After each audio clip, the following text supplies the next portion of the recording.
網絡攻擊會癱瘓醫療系統。醫管局作為香港公共醫療核心，服務中斷有機會危及生命。攻擊者利用釣魚郵件、勒索連結、竊取數據進行網絡敲詐。今日帶大家化身成網絡守護隊，解構網絡攻擊者的常見手法。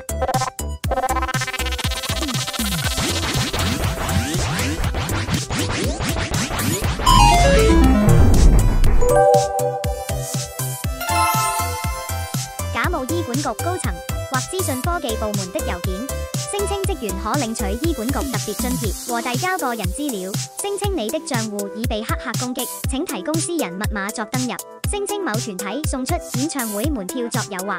以上都是攻擊者常用的誘惑手法。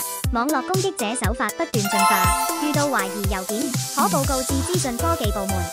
守護網絡安全，依靠各同事通力合作。